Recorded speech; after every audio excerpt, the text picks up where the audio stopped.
ಭುವನ್ ಸಿಕ್ಕಾಕೊಂಡಿದ್ದು ಇದೇ ವಿಷಯಕ್ಕೆ ಅಲ್ವಾ? ಅದೆಲ್ಲ ಕಟ್ಟುಕತೆ ಅಂತ ನನಗೂ ಗೊತ್ತು, ನಿಮಗೂ ಗೊತ್ತು. ಇದನ್ನೆಲ್ಲ ಹೇಗಾದರೂ ಮಾಡಿ ಹಳ್ಳಿ ಜನ ಮರೆಯೋ ಹಾಗೆ ಮಾಡಲೇಬೇಕು. ಏನಾದರೂ ಒಂದು ಮಾಡಬೇಕು. ಒಳ್ಳೆ ಊರು, ಒಳ್ಳೆ ಜನ, ಒಳ್ಳೆಯವರಾಗೆ ಇರಬೇಕು ಅಲ್ವಾ? ನಮ್ಮ ಪ್ರಯತ್ನ ನಾವು ಮಾಡೋಣ, ಬೇಕಿದ್ದನ್ನು ದೇವ್ರಿಗೆ ಬೇಡ ಅಷ್ಟೆ. ಆದರೂ ನನಗೆ ಯಾಕೋ ಸಮಾಧಾನ ಅಂತ ಅನ್ನಿಸ್ತಾ ಇಲ್ಲ. ನೀನೆಂಥ ಹಠಮಾರಿ ಅಂತ ಗೊತ್ತು ನನಗೆ. ನಿನ್ನ ಆಶಯ ಒಳ್ಳೇದಿದೆ ಅನ್ನೋ ಕಾರಣಕ್ಕೆ ನಿನ್ನ ಮಾತಿನಲ್ಲಿ ಕಟ್ಟಾಕೋಕ್ಕೆ ಮನಸ್ಸಾಗ್ತಾ ಇಲ್ಲ ನನಗೆ. ಆದರೆ ಅಲ್ಲೇನಾದರೂ ಅಪಾಯ, ಜಗಳ, ವಿರೋಧ ಅಂತ ಏನಾದರೂ ಕಂಡು ಬಂದರೆ ತಕ್ಷಣ ಬಂದು ತಿಳಿಸ್ಬೇಕು ನನಗೆ, ಆಯಿತಾ? ಹಾಗೇನೂ ಆಗಲ್ಲ ಅಪ್ಪಾಜಿ. ಒಳ್ಳೆ ಮನಸ್ಸಿಂದ ಹೋಗ್ಬಿಡ್ಬಾ ಅಂತ ಹರಿಸಿ. ಸರಿ ಅಮ್ಮ, ಹುಷಾರಾಗಿ ಹೋಗ್ಬಾ. ಬರ್ತೀನಿ, ಬರೋ.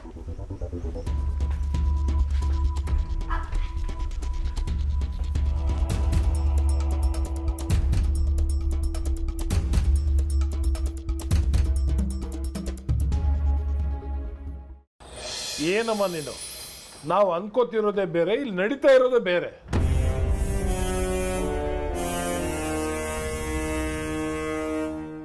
ಆ ಭುವನ್ ಜೊತೆ ಶ್ರದ್ಧಾನ ಸಿಕ್ಕಾಕ್ಸೋಣ ಅಂತ ಅನ್ಕೊಂಡ್ರೆ ಅವಳು ಚಿಲ್ಟಾರಿ ಬಂದು ಸಿಕ್ಕಾಕೊಂಡ್ಳು. ಭುವನ್ ಜೊತೆ ಅವಳಿಗೆ ಮದುವೆ ಅಂತ ಅನ್ಕೊಂಡ್ರೆ ಅದು ಹೇಗೆ ಪಚ್ಚಿ ಮಧ್ಯದಲ್ಲಿ ಬಂದು ಮದುವೆ ಆದ್ನೋ ಗೊತ್ತಾಗ್ತಾ ಇಲ್ಲ. ನನಗೂ ಅದೇ ಆಶ್ಚರ್ಯ ಗಜೇಂದ್ರ. ಪಚ್ಚಿ ಏನೇ ಕೆಲಸ ಮಾಡಿದ್ರು ಹುಷಾರಾಗೇ ಮಾಡ್ತಾನೆ, ಎಲ್ಲೂ ಸಿಕ್ಕಾಕೊಳ್ಳಲ್ಲ. ಸಿಕ್ಕಾಕೊಂಡ್ರೆ ನಮ್ಮ ಕೈಯಲ್ಲಿ ಮಾತ್ರ. ಆದರೆ ಇಲ್ಲಿ ಹೇಗೆ ಗಾಳಕ್ಕೆ ಬಿದ್ದ ಅಂತಾನೆ ಗೊತ್ತಾಗ್ತಿಲ್ಲ. ಹೇಗಾದ್ರೂ ಸಾಯ್ಲಿ ಅಂಕಲ್, ಒಟ್ನಲ್ಲಿ ನಮ್ಗೆ ಒಳ್ಳೇದೇ ಆಯ್ತು ತಾನೆ. ಏನಮ್ಮ ನೀನು ಹೇಳ್ತಾ ಇರೋದು? ಹೌದು ದೊಡ್ಡಪ್ಪ, ಒಂದೊಂದಾಗೆ ಹೇಳ್ತೀನಿ ಕೇಳಿ. ಆ ಪಚ್ಚಿಗೆ ಶ್ರದ್ಧಾ ಮೇಲೆ ಮೊದ್ಲಿಂದನೂ ಪ್ರೀತಿ ಇತ್ತು. ಹೇಗಾದ್ರೂ ಮಾಡಿ ಅವಳನ್ನೇ ಮದ್ವೆ ಆಗ್ಬೇಕು ಅಂತ ಅಂದ್ಕೊಂಡಿದ್ದ. ಪಚ್ಚಿಗೂ ಶ್ರದ್ಧಾಂಗೂ ಲವ್ವಾ? ಹ್ಞೂ ದೊಡ್ಡಪ್ಪ, ಅವತ್ ನಾವು ಸ್ಕೂಲ್ ಪ್ಲಾನ್ ಹಾಕ್ದಾಗ್ಲೂ ಆ ಶ್ರದ್ಧಾ ಮೇಲಿನ ಪ್ರೀತಿಗೆ ಆ ಪಚ್ಚಿ ನಮ್ ಕೆಲಸ ಮಾಡಕ್ ಒಪ್ಕೊಂಡಿದ್ದು. ಈಗ ಅವನ್ಗೆ ಬೇಡ್ದಿರೋ ಸಂಬಂಧದ ಜೊತೆ ಮದ್ವೆ ಮಾಡಿಸ್ಬಿಟ್ಟ ಆ ಶಂಕರಣ್ಣ. ನೆನ್ಪಿರ್ಲಿ ದೊಡ್ಡಪ್ಪ, ಇದು ಬಲ್ವಂತದ ಮದ್ವೆ, ಆ ಪಚ್ಚಿಗೆ ಇಷ್ಟ ಇಲ್ದಿರೋ ಮದ್ವೆ. ವಾ, ನಾನು ಈ ದಿಕ್ಕಲ್ಲಿ ಯೋಚನೆನೇ ಮಾಡಿಲ್ಲ. ಇನ್ನು ಆ ಪಚ್ಚಿನ ಹೇಗೆ ಬೇಕಾದರೂ ಆಟ ಆಡಿಸ್ಬೋದು.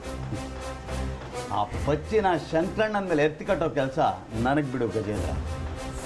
ಆ ಪಚ್ಚಿನ ಜುಟ್ಟಿಟ್ಕೊಂಡು ಬಂದವನು ನಾನು. ಈಗ ತಲೆನೇ ಸಿಕ್ಕಿದೆ, ಬಿಡ್ತೀನಾ? ಆದ್ರೆ ದೊಡ್ಡಪ್ಪ, ಈಗ ಆ ಶ್ರದ್ಧಾ ಮೆಲ್ಲುಗ್ ಚಿಗುರ್ಕೊಂಡ್ಬಿಡ್ತಾಳೆ.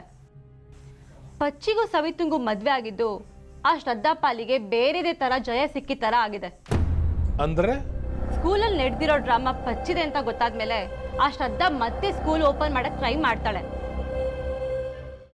ಅದನ್ನೇ ಮನಸ್ಸಿನಲ್ಲಿ ಇಟ್ಕೊಂಡು ಯೋಚನೆ ಮಾಡ್ತಾ ಇದ್ದೀಯಾ? ಮೊದಲು ಅದರಿಂದ ಹೊರಗಡೆ ಬಾ.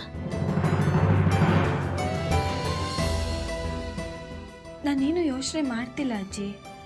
ನಿನ್ನ ಚಿಕ್ಕ ಮಗುವಿಂದ ನೋಡ್ತಾ ಇದ್ದೀನಿ. ಯಾವುದಾದ್ರೂ ಯೋಚನೆಯಿಂದ ಹೊರಗಡೆ ಬಂದೆ ಅಂತ ನೀನು ಮಾತು ಹೇಳಿದ್ರು ನಿನ್ನ ಮನಸ್ಸೆಲ್ಲ ಅದರಲ್ಲೇ ಇರುತ್ತೆ. ಅದಿತಿ, ಯಾವುದ್ರ ಬಗ್ಗೆ ಯೋಚನೆ ಮಾಡ್ತಿದ್ಯಾ?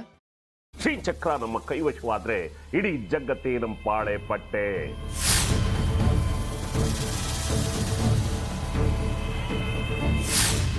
ನಾವಿದೀವಲ್ಲ, ನೀನ್ ಯಾಕೆ ಚಿಂತೆ? ನಮ್ಮ ಆಸೆಗಳೆಲ್ಲ ಪೂರೈಸುತ್ತೆ. ಅದಕ್ಕೆ ನಾನು ಹೇಳಿದ್ದು ನಮ್ಮ ಜೊತೆ ಕೈ ಜೋಡಿಸು ಅಂತ.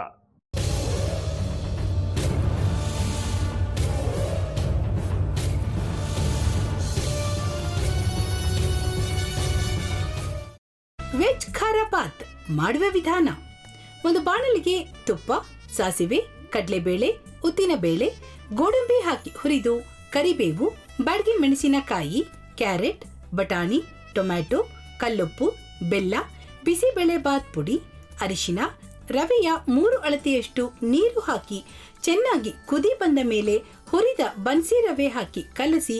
ಈಗ ವೆಜ್ ಖಾರ ಬಾತ್ ಸವಿಯಲು.